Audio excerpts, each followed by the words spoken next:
Welcome back. Discount air carrier Lynx Air took its last flight this week, making it just the latest discount airline in Canada to disappear. Sunwing and Swoop, of course, swallowed by WestJet last year.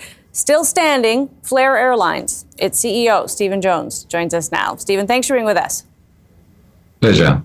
One of the reasons I wanted to talk to you is there's been a lot of chatter in the wake of this Lynx announcement that it's basically harder in Canada to have discount airlines than anywhere else. And I wanted to go right to the source and ask if that's true. Are there structural issues in this country that make it harder to run an airline like yours than in, say, a European country or in the U.S.? No, there's not. No, Canada deserves low-cost fares the same way that any other country does, and Canada should get them, and Flair's here to deliver them. So every country, every market has its nuances. Canada has some, and it does have high structural costs in airports and fees, but that doesn't mean it can't have a healthy, vibrant, ultra-low-cost carrier segment. It will do. One of the issues that are raised, those fees, of course, are one thing that people would point to. We do have high fixed costs, so it would be harder for an airline like yours, I think, to offer those sort of $7 flights that we see advertised in other jurisdictions, would it not?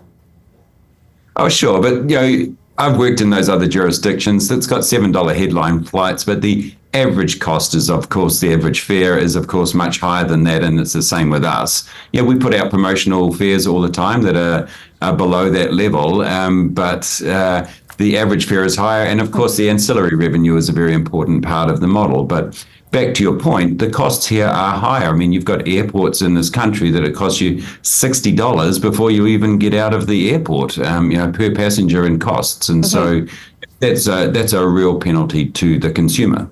One of the solutions, of course, would be to invite foreign capital. We do have, and Flair knows this as well or better than anyone, pretty strict limits on the way that investors from other countries can invest in our airlines. Is that something that you would like to see changed? So every country has different rules around this, and so it's not an unusual structure.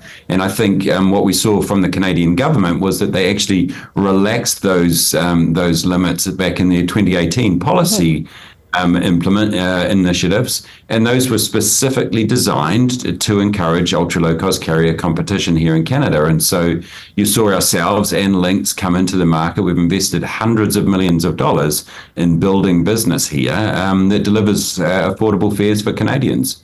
It was interesting that your preceding article that you had on really dug in around affordability and the cost of living increasing. Well, affordable air travel is actually reversing that trend. When you spend less on your flight, you've got more money in your pocket to spend on the other things that you want to do. Absolutely. We got to ask you, Stephen, how's business? People will be wondering about Flair because of other airlines having some trouble. How are things for Flair? So business is good. I mean, this is February, and I think most airlines would tell you if you could take November and February out of the calendar, life would be much better because these are low travel months. But we're starting to look into the summer now, and the summer's starting to look really good. We're seeing loads building. We're seeing decent fares in the market. But our job is to keep affordable fares. And frankly, it's sad that Lynx left the market. I mean, they were a strong competitor. We competed a lot with them, but they had the same purpose, the same goal, the same vision as we do, which is delivering affordable airfares for Canadians. And Flair's not going anywhere. You've had your share of issues, Stephen, but things are fine? No, we're 100%. We're not going anywhere. Stephen Jones, so good to have you. Appreciate your time today. Pleasure. Stephen Jones is the CEO of Flair Airlines. Time for the takeaway and a digital takedown. Online fraud is a very real risk for Canadians, and it is one that is increasingly a Canadian problem. Of 19 countries surveyed by TransUnion, Canada was in the top 3 as fastest growing rates of digital fraud attempts. It was a 40% increase last year alone. The credit agency said that up to 5% of all digital transactions in this country were suspected to be fraudulent, and that a whopping 60% of Canadians have been targeted by fraud, with 10% falling for it. As technology gets more complex and fast-moving, the potential to be ripped off only rises. That there will be bad actors preying upon us is a story as old as history. But when the number of incidents hits these levels, it starts to threaten our prosperity.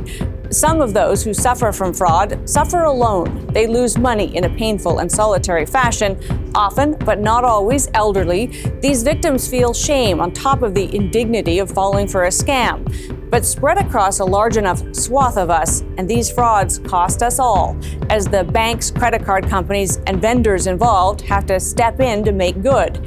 That raises the cost of doing business for them and the prices they then charge. So snuffing out fraud is an important part of keeping our financial systems operating well. There is no 100% surefire way to avoid fraud, but we can protect ourselves. Education is the first defense, including knowing what to watch for, along with a general understanding that the fraudsters are pretty clever about making their pitches look legit. Talking to one another about fraud is also important, not letting shame keep us quiet. And of course, law enforcement agencies need the resources to keep up to date and in front of cyber criminals. My takeaway? This new frontier of crime may be the wildest one yet. Let's make sure our digital sheriffs have the weapons they need. That's Taking Stock for this week. I'm Amanda Lang. Thanks for being with us.